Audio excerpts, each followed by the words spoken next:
Magic Treehouse Book Number 13, Moonlight on the Magic Flute by Mary Pope Osborne.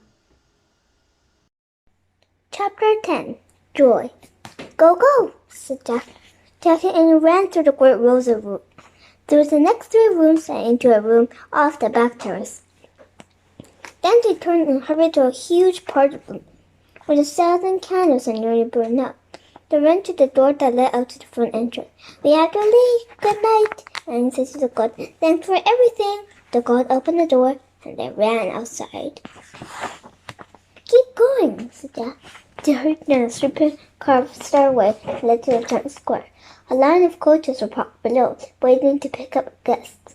Jack saw Joseph standing by his coach, the moonlight showing his 2 milky white horses. "Joseph!" shouted Annie. Jack and Annie ran over to the coachman. "Ah, my young friends," he said. "How's your evening?" "Great," said Annie. "We have to go home now. Do you have to take us back to the gate?" "Indeed, it's early," said Joseph. "I can take you now and return to my employer and his family."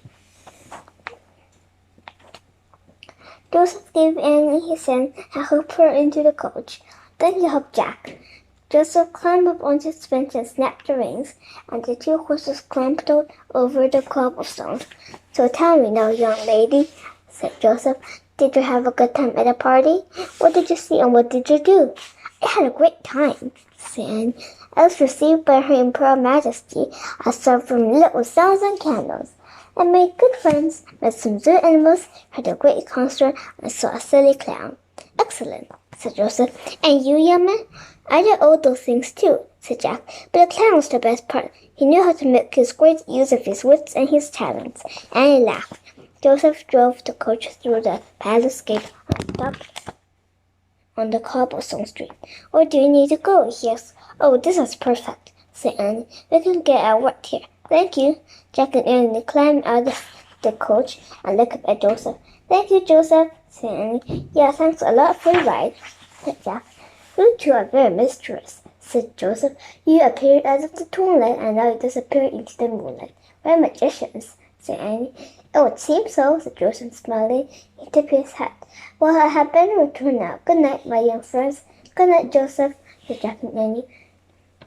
Joseph took the reins, and the milk-white horses climbed back towards the palace sky. "Nice sky," said Jack. "Let's go." Jack and Annie ran to the trees that lined up the cobblestone street. "There," said Annie. She grabbed the rope ladder. Annie started up to the treehouse. Jack followed her. When they got inside, they looked out the window at the full moon shining over Vienna, Austria. "Goodbye, Wolfie," said Annie. "Good luck, kid," said Jack. Then Jack picked up the envelope from the invitation. He pointed at where Frog Creek. "I wish we could go there," he said. The treehouse started to spin. It went faster and faster. Then everything was still. Absolutely still. Jack opened his eyes. His son was relieved. They were back in Frog Creek Woods. They were wearing their own clothes again.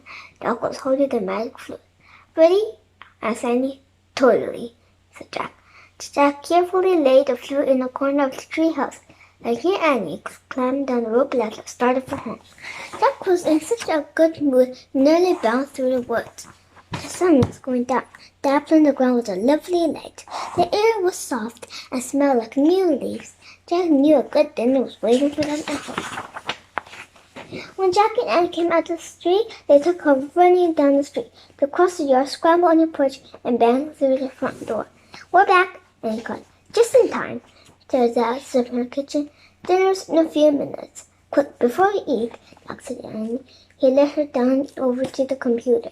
He sat there and typed in one word, "Mozart." There were 207 entries. "Whoa!" He clicked the first word. He read it out. Wolfgang Amadeus Mozart was the most famous child musician in history. He performed all over Europe for many years. As Mozart grew up, he composed more than 600 pieces of music. For over 200 years, his music has brought joy to the world. "Yes," said Annie. As Jack scrolled down, tears leapt out at him. He gasped. "Listen to this," he said, and then he read to Annie. Mozart's last great opera was called The Magic Flute. Annie smiled at Jack. Wolfie kept his promise, she said. He never forgot us.